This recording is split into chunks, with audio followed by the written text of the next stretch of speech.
yes, it's bad right now. Yes, America feels like it's on fire. I mean, it is literally on fire. But can I sustain? If for no other reason than to honor the people that made a way for me to even have the option to leave. But also get me out of here. No, I get it. I hear you. I'm mostly like, Lord, just don't let me end up on the street where a robot delivery car named Jamal will drive by me. No, I really just saw. Jamal No, is going to literally. deliver your groceries, and he's going to be programmed with Black colloquialisms, and No, it that was a is the real end of the robot, world. Candiace, outside my building. Oh no! It said Oh, what? Jamal. No, it was named Jamal. In fact, a robot delivery car cut in front of me on my walk earlier today. It cut in front of me.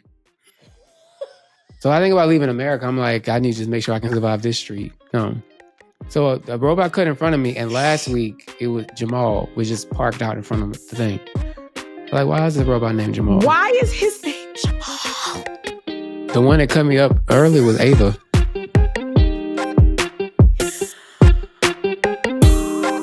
Pure and unadulterated.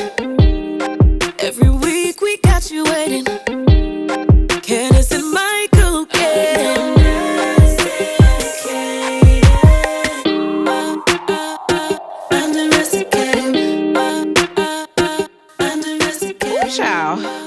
Good morning, afternoon, evening. Hi, saints and ain'ts. Welcome to Undomesticated. I'm Candiace. I'm Michael. Hey, girl, and everyone else out there. How you guys doing? More importantly, Michael, how are you? I am. You have me drinking, so Let me tell you something. We said in episode 1 we are saints of our word, because we said we was gonna have libation. We were going to imbibe, okay? And we are what? I'm doing all right though. You know what? This year has tried it, but it is we're less than 100 days now to 2026. Cardi B has blessed us with new music that I needed. She's talking I'm part shit. of her demo, Men That Are Birds. Mariah Carey is blessing us. She's giving us a Vegas thing, right? So I feel like I'm going to use that to carry me through the rest of the year. Yes, that's good. That is enough. Because this year has been jumping me. You know what? It's been jumping me a little bit too. I'm gonna let you have it, but I will also sit in commiseration with you a little bit. Jumping everybody. Yeah, I would say so. I do feel like we are all victims of inflation, if nothing else. My mortgage went up. I'm telling you my business. My mortgage went up. So my ass is getting whooped. I don't like that. Yeah, and again, I don't a comedy podcast, but that demon, I'll just say, like, it's touched every pocket everywhere I work. It's bad everywhere. Yeah. It makes me wonder, like, for that. Yo, you got to get your feet back pretty again, just in case you got to sell these shops on OnlyFans. Is that what you would do? You couldn't do something else? Because I've thought about it too. I've thought about OnlyFans and like. Larsa Pimpin look like she living a good. I mean, she got other money, but yes. When I watch Miami, you need 7 streams. I'm a believer, a proponent of selling whatever you want to sell in this economy. Okay. They say you need 7 streams of income to reach millionaire status. In this economy, you need like 12. So if one of those has to be like selling like a piece of my ass on OnlyFans, Chris and I have discussed it and we're both okay. That's very mature. Go Chris.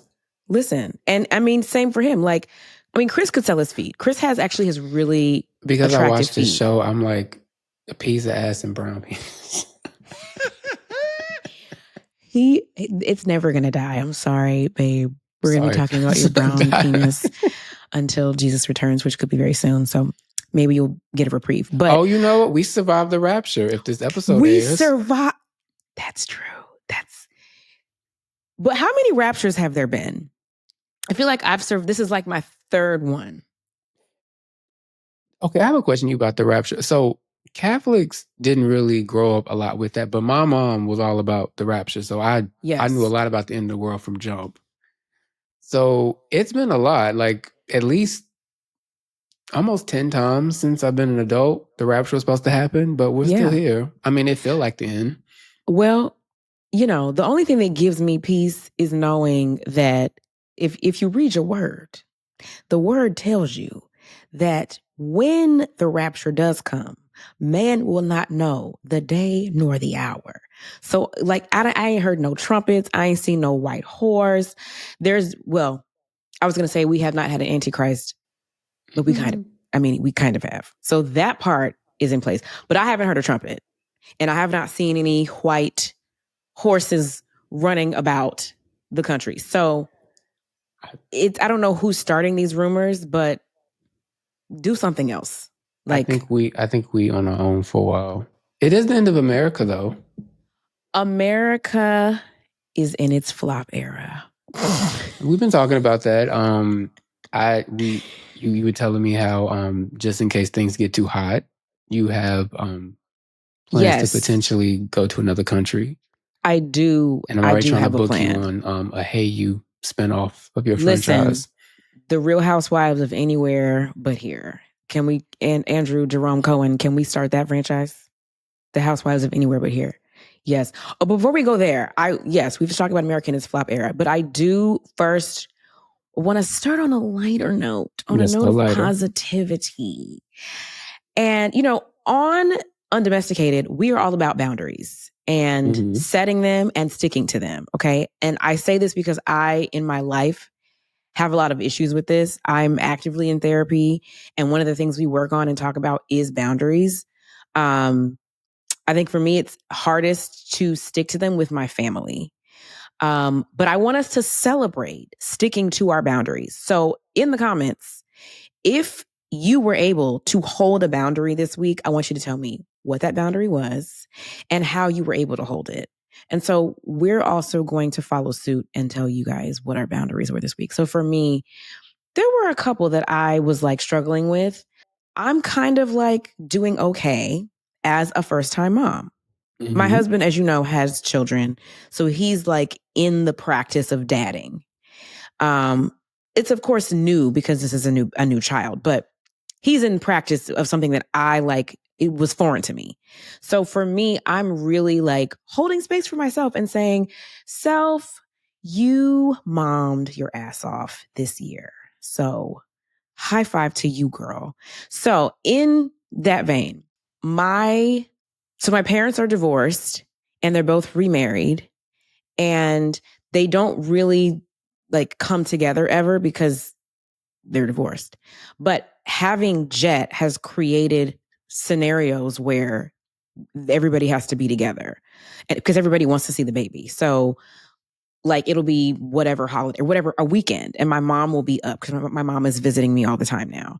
And my dad wants to visit a lot more. So he's like, yeah, can we come up this weekend? And I'm like, sure, mom is here. And my mom has her thoughts and feelings, which we've seen on TV. So I'm not telling anybody anything they don't know. My mom has thoughts and feelings about my dad, and moreover, my stepmom. And my mom, like, she'll start to like commiserate to me about, well, I don't want to be around. And I will usually be like, well, you know, okay, yeah.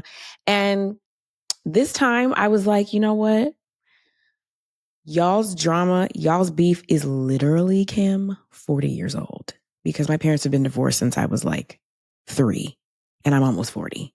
So this drama is like a lifetime, almost a lifetime old.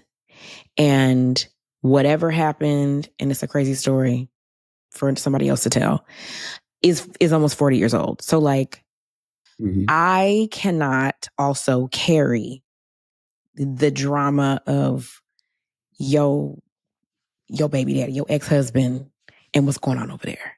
So it's not my business. And I literally said, I need you all to figure it out. And I was proud of me. I was going to say, good for you. Yes. I'm here for, I understand where you're coming from, but like literally, this is 40 years old. Like, you have underwear as old as this. Like, this is old. So that was my boundary. What was your boundary this week? I love that you did that. Thank you. Thank you. And I loved your mom on the show. She was with the shits. Oh, she still is. I believe that. Yeah. It's gotten worse. No, they really get worse as they get older. Yeah. I've learned that about people in general. They don't change. That it just tends to intensify. Mm-hmm. Okay, so I've been thinking about this for a while about boundaries. I kind of I don't have that many. That's not good though. Well, that's not good, Michael. We need to work on that. I usually do have boundaries. I just will say, I hate to go back, but ever since I lost my mom, I kind of am just all over the place. I will say this year, though, in particular, piggybacking off of something I mentioned in the first episode about how people kind of respond to me where I'm at. I will say my, boundary is, not that I care that much, but it was kind of in the back of my mind. I feel like you just got to meet me where I'm at. If you're going to be there, you're there. If you're not, you're not. One thing I've come to accept is when you lose somebody, you end up losing other people. You lose other friends because some people aren't comfortable. I've seen people that I'm really tight with, kind of weird, unfollow, not talk. And I usually don't trip about stuff like that, but I notice if it's a close friend. And instead of me kind of trying to figure out what the problem is, it's what have I been doing the last year, 2 years, curled up in a corner trying to figure out my stuff or whatever. Essentially, if you know where I'm at and you really care for me, you're going to find me and be there for me. If you don't, for whatever reason, you're good. Good luck. And I'm fine. As far as the family thing, though, I will say, I'll cuss anybody out, but I grew up also to be respectful, but I also know anybody can get it. Yes. I will say I try to maintain a level of respect about certain people because that's how my mom raised me to be, even when some people I think were not always the best. Now I don't even bother. It's not I just go out of my way to disrespectful. You can get it if you want it, but I think the obligation to friends and family or to anybody, I've kind of let go of. I realize usually sometimes when you feel like you pour more into people and they come pour back and they can't even be with you at your most weakest. Yeah. Then that's just kind of I've already lost the worst thing. So whatever I lose by the wayside is just kind of whatever. I hope that made sense. But essentially, I'm really, I know sometimes I've been really quiet, but I feel like you should know where somebody is and try to meet them there. And I'm kind of still in real time navigating people you thought would be there, would understand, they just aren't. And it's fine. It really is. That is indeed a boundary. Yes. And I feel like one of the more important ones, in a time of grief, I think that can be, I would imagine, would be one of the more challenging times to hold boundaries because, like you said, one thing you said that was very poignant, just it stuck with me that you said in the last episode was that you're lost. And I feel like that was a really vulnerable, powerful thing to say. And I appreciated it because, one, I have felt what it's like to be lost, not in the same way as you, but I have felt that. And just to verbalize that is a victory. And to know where you are and understand where you are and know that in knowing that you don't have time or space for people that are not holding space for you, that's a beautiful boundary. So I appreciate that. Snaps. Kudos. Yes. Oh, snaps. So I heard that, or somebody told me that you have to do, when you do the 8, that 8, you have to do your thumb and your middle finger because in sign language, this means the number 8. I could be making this all up. No shade. After all these years of writing, I damn near got arthritis. We're going to do whatever my fingers can work with. It's what it is. Do them all. Okay. Yeah. Clap. But thank you. I appreciate that. I receive it. Yes. Yes.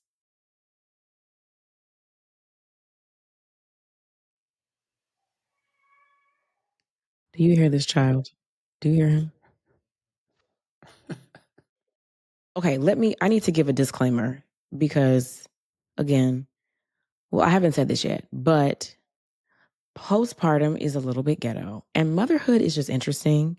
And as such, you very well may hear a baby crying because I'm in the house. Okay. We're sitting in my office. You're in the house with me, and you might hear Jet crying. So if you hear him crying, just say, "Hey, Jet," and keep it moving. But we can see you. You just saw my husband walking. Welcome to This is Ghetto. You just saw my husband's white ass ankles walk down the stairs. And you might hear the baby crying. But this is undomesticated. We are in the mess of undomesticated. Welcome. Moving on. Honestly, be happy nobody in my big adult dorm building tripped the fire alarm off, and so you could hit this thing. So that could be worse. We'll take the baby crying and the husband coming down the steps. Yes. I'm going to take a sip. Are we drinking? We're not really drinking our drinks. We did drink our drinks. I actually finished mine. I didn't make a lot. Go. I made a cocktail. That's fine. Okay, let me catch up. Hold. Okay, so back to America being in its flop era, because these are the realities of life right now. So I guess it's apropos that my white husband, my Irish husband, walks down the steps, because we're about to talk about him.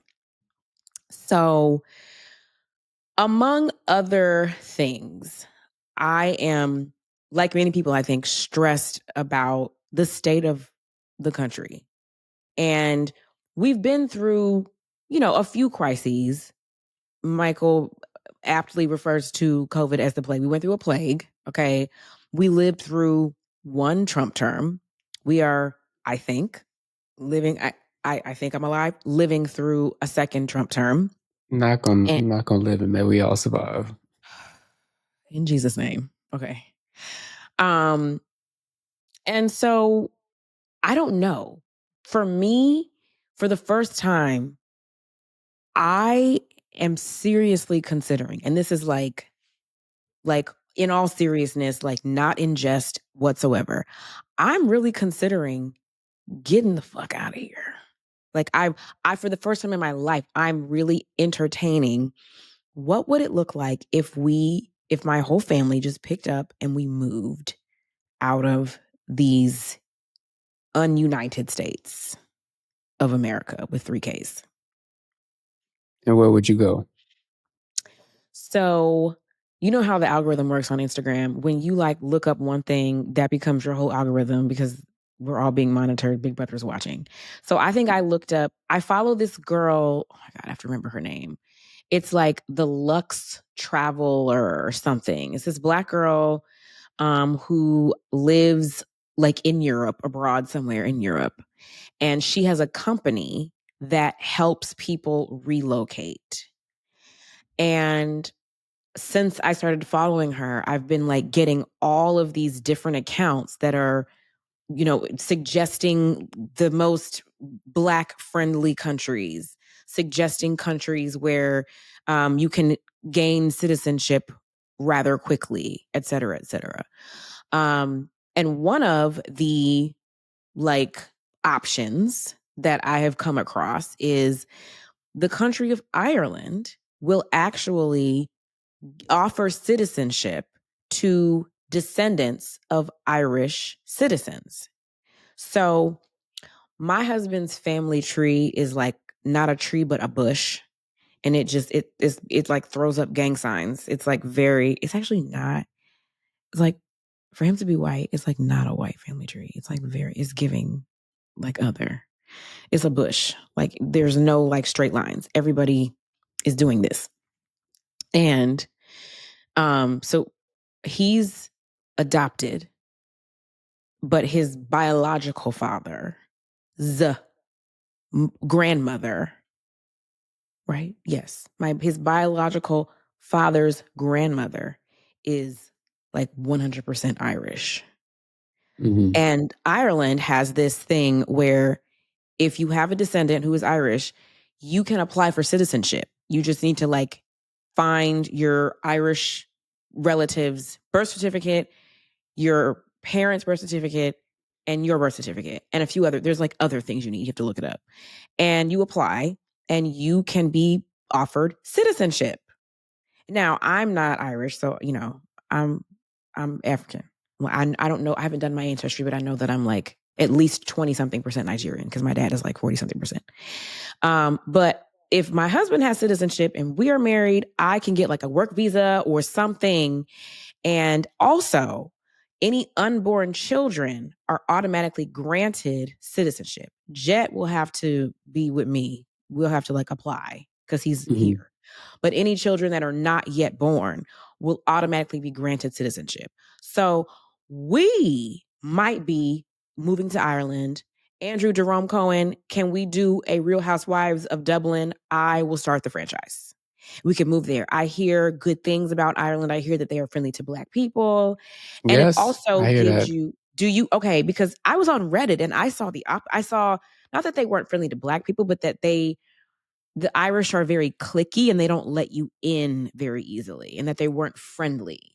So I have a friend that goes to, shout out to Devin. She goes to Ireland for work because, as you know, in Hollywood now, it is cheaper usually to send 300 people who live in the Los Angeles area to a foreign country than record here, film here. So Devin, actually, other friends I know that have gone out there for work, they, she sent me pictures of the chicken wings that hit.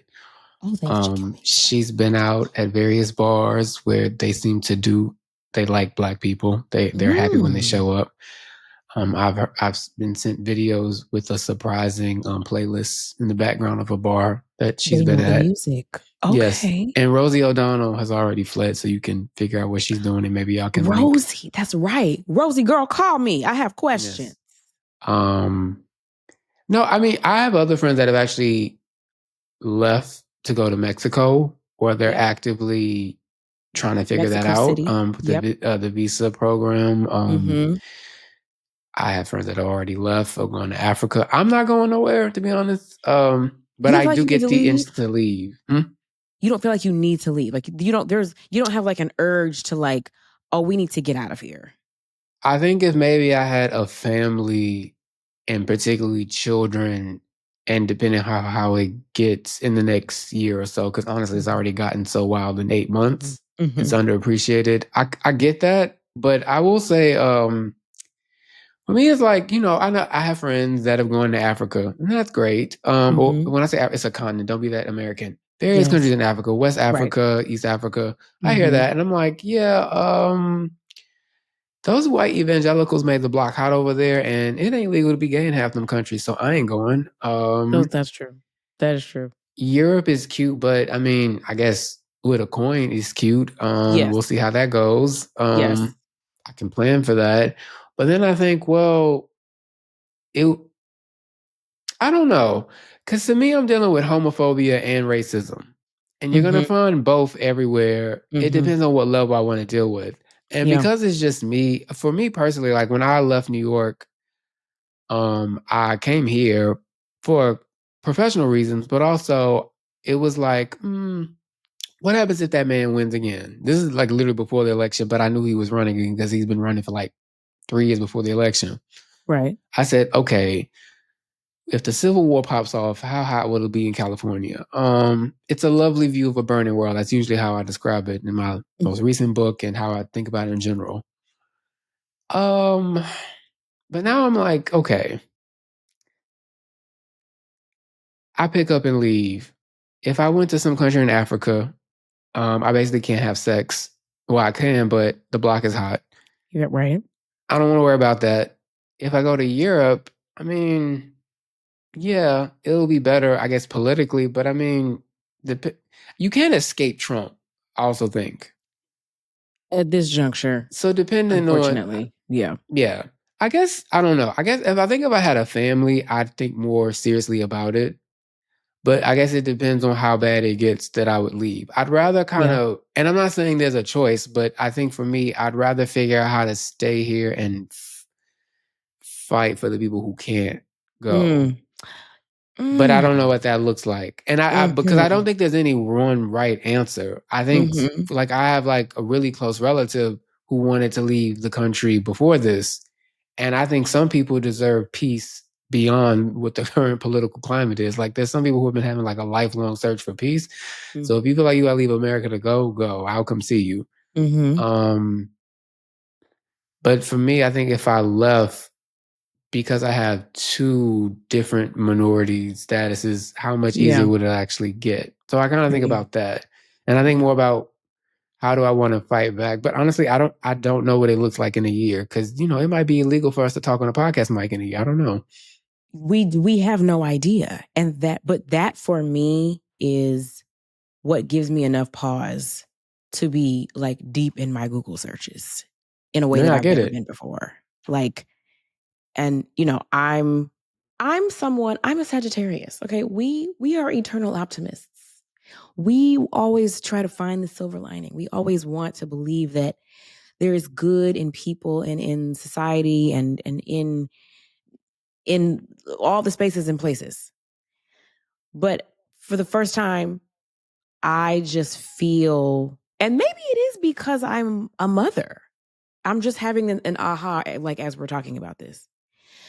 Maybe because I am now like viewing the world through the lens of a protector, I am seeing like dangers and parts and pieces of a world that are not safe for a child.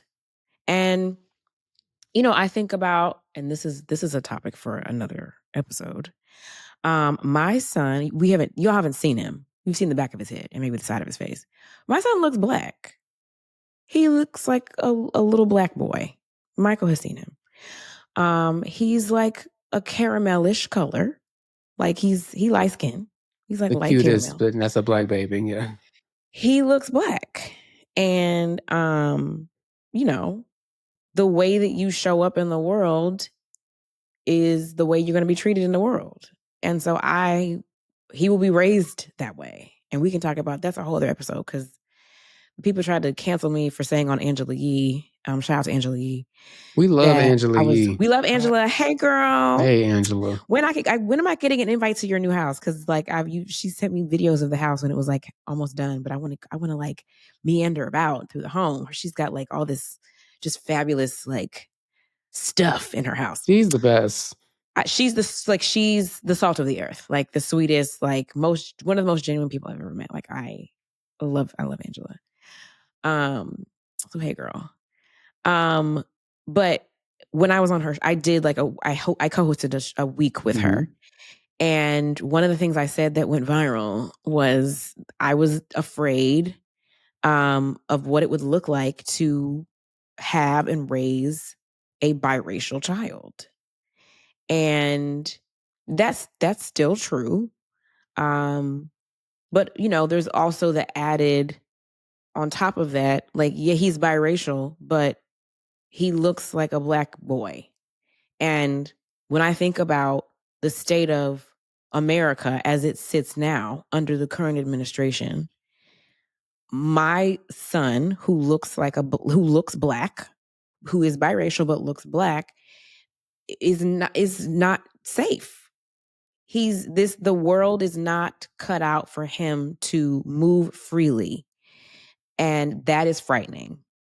And so maybe this like new fight or flight that I'm having is related to that. Because I've never felt that. I've always felt kind of like you were saying, like, I can stay here, I can stick it out. I want to be here to fight for people and fight. I've always felt that way.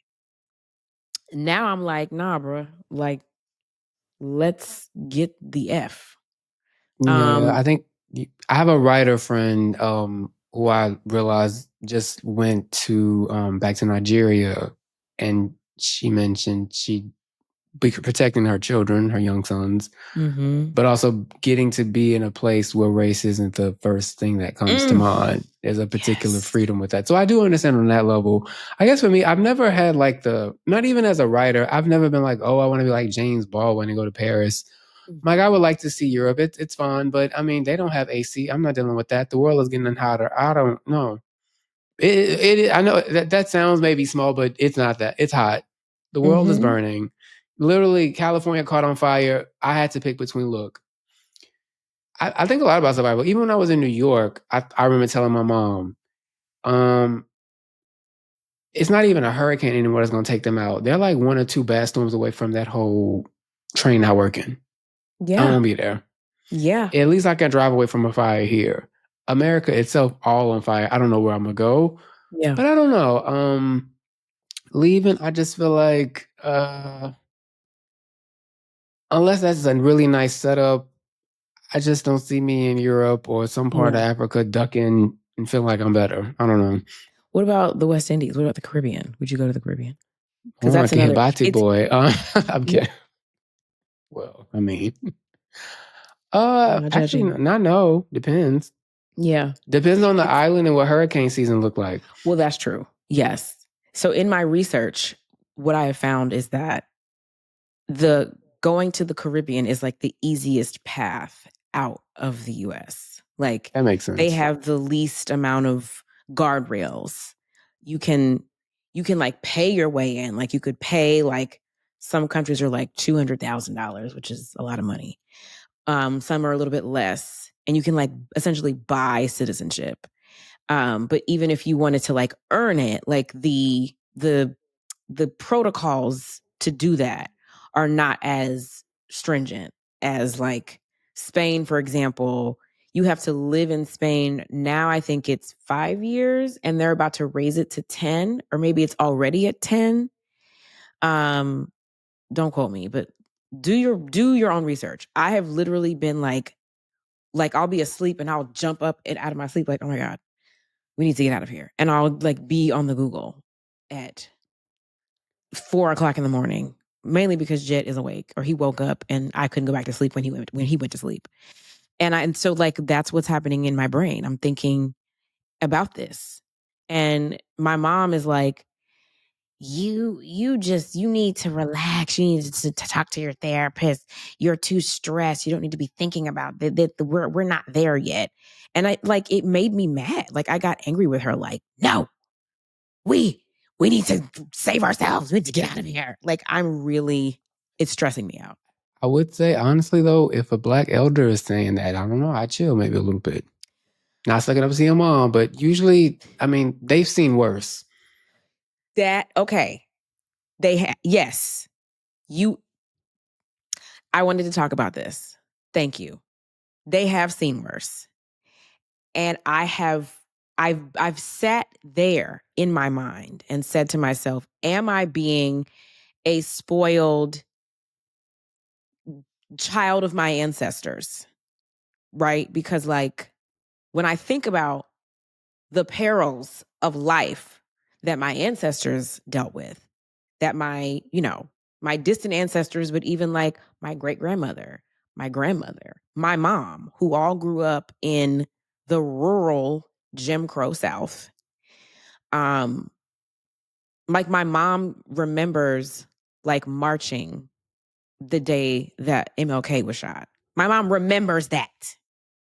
So yeah, that is something that is somewhere that I went in my mind to say, yes, it's bad right now. Yes, America feels like it's on fire.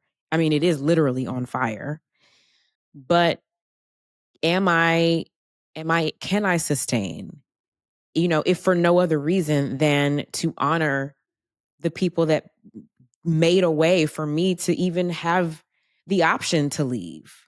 I was able to, build a life and have immense success and decide if I want to pick up and take my family and leave. And that is all because of the sacrifices of my ancestors, my mother, grandmother, great-grandmother, and everyone who came before them. Like, I recognize that. But also, get me out of here. No, I get it. I hear you. I'm mostly like, Lord, just don't let me end up on the street where a robot delivery car named Jamal will drive by me. No, I really just saw. No, is literally going to deliver your groceries, and he's going to be programmed with Black colloquialisms. And no, that it was is a real the end robot, of the Candiace, outside my building. Oh no! It said Jamal. No, it was named Jamal. In fact, a robot delivery car cut in front of me on my walk earlier today. It cut in front of me. So I think about leaving America. I'm like, I need to just make sure I can survive this street. So a robot cut in front of me, and last week it was Jamal was just parked out in front of the thing. Like, why is this robot named Jamal? Why is his name Jamal? The one that cut me up early was Ava. Who will survive in America? Ava and Jamal the robots. Ava and apparently. Jamal. Oh my Lanta. I thought you were joking. No. Jamal the robot. All right.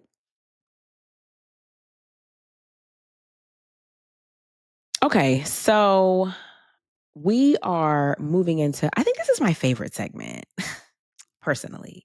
Maybe because I feel like in life, publicly in life, I have been stifled, or people have attempted to stifle me. And this is my space to emote freely.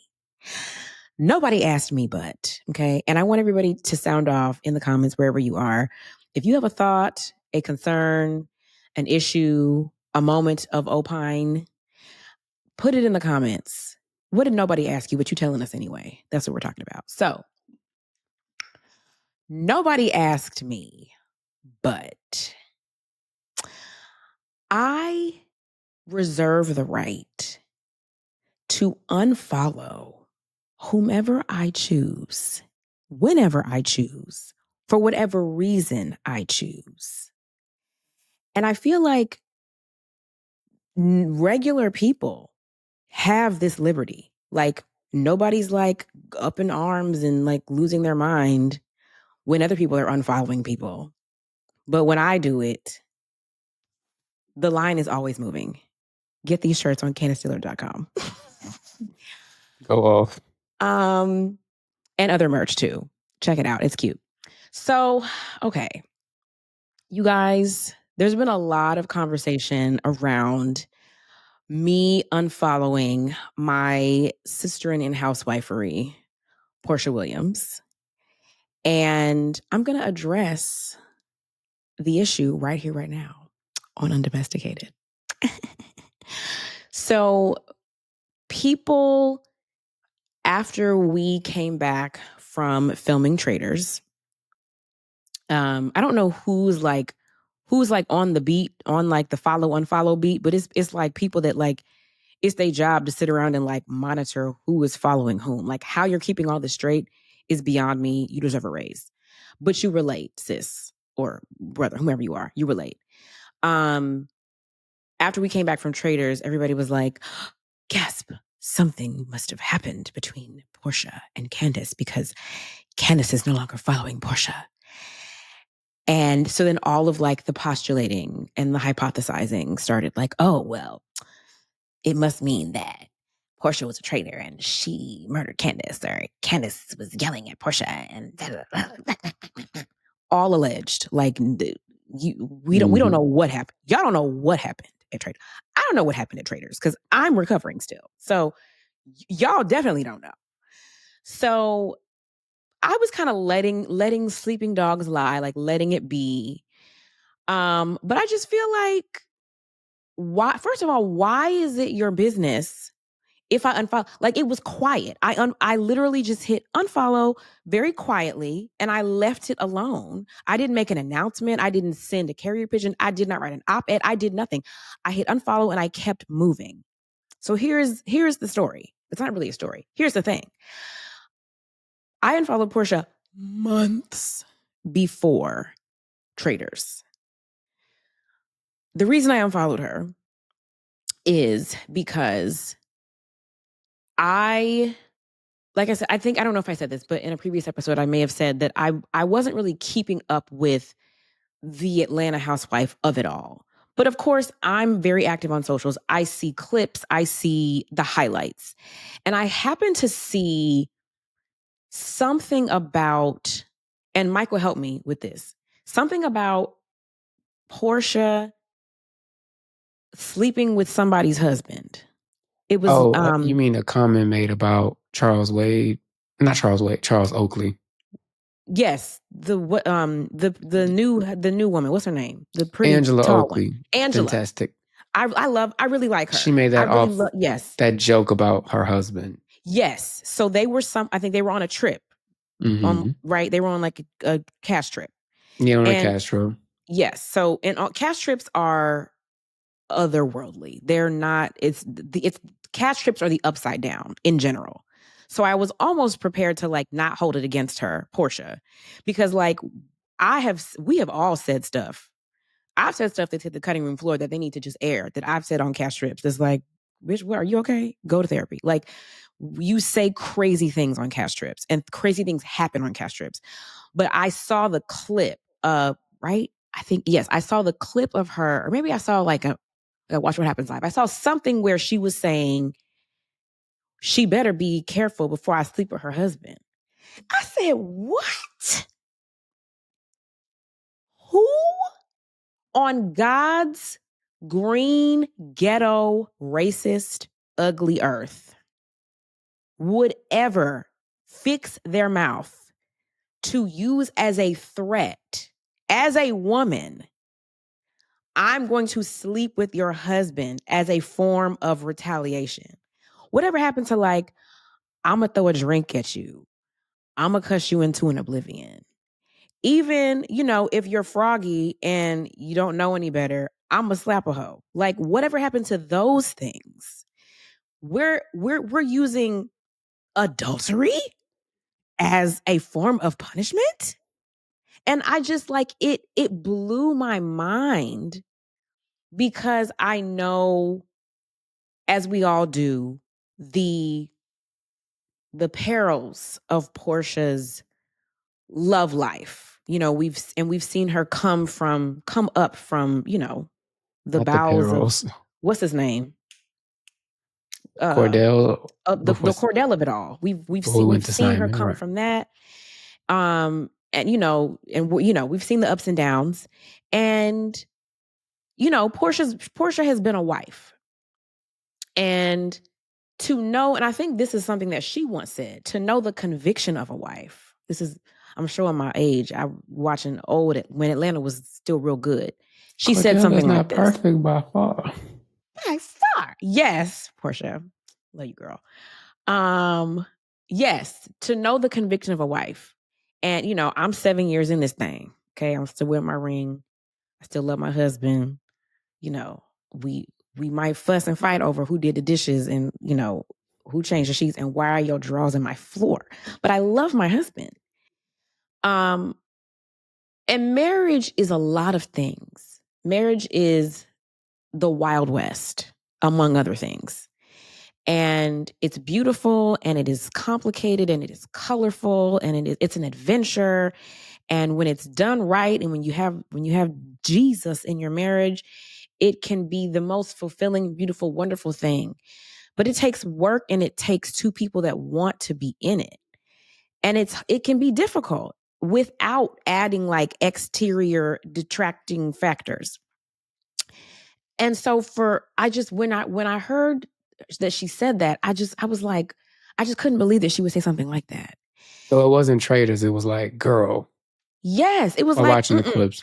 I can't look at you right now. Like, and then like for whatever reason, I guess because she was being talked about a lot, like she kept showing up in my algorithm, and I kept seeing clips related to that showing up in my algorithm. And it was just like, why would you glorify this? Well, I don't know if it'll help, but because I watched the reunion, and maybe give Peace a chance. She did apologize.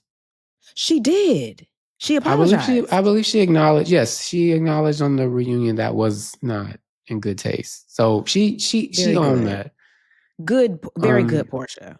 Okay. Yes. And I wanted to talk to her about it when I saw her later, but the timing wasn't right. I was like women's, like when I mentioned like on the episode, the first episode, like the reunion, she went in knowing some of the mistakes that she made. Mm-hmm. So I think she did own that. Cause I will say, I love Angela Oakley. She's a great addition to the show. I think that she is great. What I've seen of her, I think she is I'm still shocked Charles Oakley is on this show, to be honest, but it's actually fantastic that he's on there. He's like every old black man but a legend. Yes. But yes.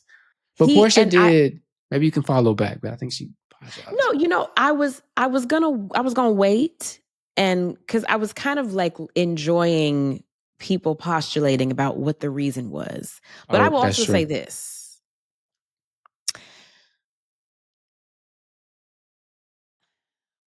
I don't want to spoil anything. A lot can happen in Scotland when housewives are gallivanting about the Highlands. So don't take this to mean that everything is all hunky-dory. There are other roads to the conflict and to the drama, and they were definitely explored. That's what I'll say. I'm curious. I don't know nothing, but I kind of want to see y'all get along. I don't mind y'all getting into it, but I hope I get to see some of that too. Well, I'm rooting for Porsha P. Wait and see. And y'all getting along. Yes. But she that comment was a lot, so I ain't gonna hold you. Yes, so you heard it here on Undomesticated. That is the reason why I unfollowed Porsha Williams. All right. Hey, nobody asked me, but this is really quick. Candiace won't even know what I'm talking about because she don't watch Baddies. But okay. I discovered Baddies when LA caught on fire in January. I had to stay up to be like, do I gotta like pack a bag and run or whatever? Right. So I finally used my friend's password and got into Baddies. I'm obsessed. I know some people are like, oh, the race and blah, blah, blah. I'm like, white people gonna think whatever they want. I could care less. I'm gonna watch Baddies. It's like Gorgeous Ladies of Wrestling. It's fine. That said, Baddies Africa. Okay. There's a Baddies Africa. Because they go everywhere. So they've been Baddies South, Baddies West, Baddies Caribbean, and now they're in Africa. They went international. Now, I believe it'll be Baddies USA soon. Okay, the problem with Baddies Africa. Now, I know I'm a man, so I'm kind of watch how I say this, but okay. I'm not a fan of the big three. Candiace knows what I'm talking about. I'm trying not to judge Summer, none other, but okay, you already lost me with the Emmett Till thing. But then, okay, we can't be throwing horse shit in Africa. We can't like pick the whole thing about it's like you're a baddie. You do these club appearances. Some of the women rap, and they've actually on the previous franchises they tour and they perform. A lot of them can actually rap.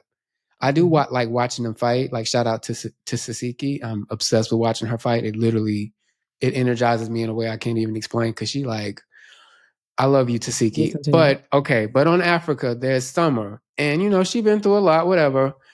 But she made an Emmett Till joke that was in disgusting taste. She has apologized because I don't think she reads. But there was her and another one, Bad Dolly. They literally grab horse shit and pick it up with their hands and throw it. Okay. At a person? Yes. I just feel like, because Baddies, this season has been dragging a little too long. They all are like 25 seasons. And I'm like, we've lost the essence of Baddies. I mean, every person can be a baddie. You are your type of baddie. But when I also think of baddie, I don't think of like picking up horse shit and throwing it at somebody, pissing on the ground, which you did a previous season, and all this other type of stuff that makes me think. Oh, then the thing was like, it wasn't even just some bad dog. They like picked up the horse shit, threw it, and then poured like cold water on her face. And it's like, that's how we do it in the country. We just pour some water on it. I'm like, girl, don't put that on the South. That's not us. Don't. And cold water still spreads bacteria, Dolly. Like, what are you doing? So, and you're hardening the shit. Like it's getting hard. So on your baddies, hand. Shout out to all the baddies. Keep doing your work. But for future seasons, can we clean it up just a little bit? Like, I'd rather y'all fight over y'all wigs and the bundles and everybody still looking like a baddie, but not literally picking up horse shit, throwing it, and scaring them African children. I usually don't get embarrassed about other people, but like black on black embarrassment, I will. Yes. I feel away. So please stop. Nobody asked me, but I'm giving baddies notes. And keep fighting. It's bringing me joy. Whatever. We need to bring you joy. Yeah. Shout out to the baddies for bringing Michael joy. That is important. Yes. But oh my God, today. It's just that franchise, Candiace. They don't normally throw shit. They fight, but they don't normally throw shit. And don't they have, I'm sure they have like long nails. So you have shit under your nails. Candiace, it freaked me out. And it freaked me out. We don't. I was like, girl, just swing. Just swing. Like, Yeah, And I'll then take the a other fight one with the any cold day. water, like she was cleaning it. I was like, no, that's bacteria. Mm-mm. You're gonna need a shot. You're gonna get hand, foot, and mouth. Okay. And also, one bonus nobody asked me, I'm definitely going to get my controversial, my booster and flu shot, because y'all coughing with y'all mouths open. Y'all picking up shit and coughing with your mouths open. Everybody nasty. Stop. Everybody is nasty. I'm Everyone done. is void of home training. Yes. Like cough into an elbow, a shirt. No, just free coughs. And thank you for letting me talk about Baddies, because that really is one of the few things bringing me joy this year. It's dark out here. Listen, it's culture. However you get it, it is culture. All right. Well, because you did not know that was coming. I literally was not ready for throwing shit like that. I just never in my life, like when we went to Thailand on Ultimate Girls Trip, we went to an elephant sanctuary and the elephants were like they were like defecating everywhere. Yeah. And you're like, you walk around and you can like see the mounds of like shit. And Summer and Dolly would have grabbed that and threw it. I would like, you couldn't pay me. That's disgusting. Like I'm gagging just thinking about it. And they make a good coin apparently, but that ain't, you can't clean that off. Listen, it's on the internet forever. What kind of coin? Because I know what a good coin is for a TV. What's a good coin? Like, that's going to direct.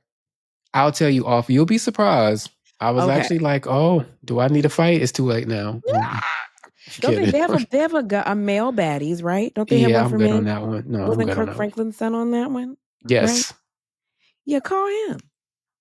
Y'all can throw some shit, make a coin. Too old to be fighting now, but yes. See, because you were raised. Somebody raised you. They should have got me in my 20s. Anyway, child. Well, sound off in the comments if you would throw some boo-boo for a coin. What kind of boo-boo? Was it like, you said it was horse. It was horse shit. Yes. If you would throw some horse dookie for a coin, let us know in the comments. I need to know. And I'm not judging. This is a judge-free zone. This whole segment is a safe space. So that's what you're doing to make a coin. Listen, the economy is in shambles. It's hard out here raising kids. It's hard out here it's hard out here to feed yourself. I understand. I wouldn't judge. Let us know in the comments. And if that's your stilo, I am not judging. We are not judging. This is a judgment-free zone. Nobody asked me, but we didn't ask you. So if you're telling us, we have to take what we get. We understand that. And that's fine. Thanks for playing, guys. As always, me and Michael are happy to have you. Thank you for being here. May your life be soft. May your boundaries be strong. And may your group chat stay private. See you next time on Undomesticated. Bye-bye. And don't pick up bowel movements off the ground. Ugh. Leave it alone.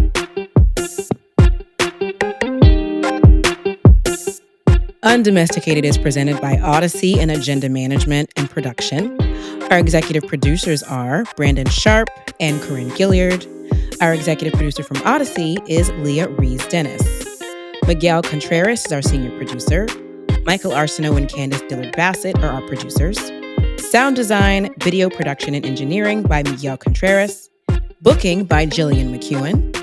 Original music by Candiace Dillard Bassett, Nairi Davidson, and Donald Hazel Sales. Special thanks to Nairi Davidson, Moira Curran, Josefina Francis, Hillary Schiff, Eric Donnelly, Kate Hutchinson Rose, Lauren Lombardi, David Gannon, Kurt Courtenay, and Lauren Vieira. It's a lot of names.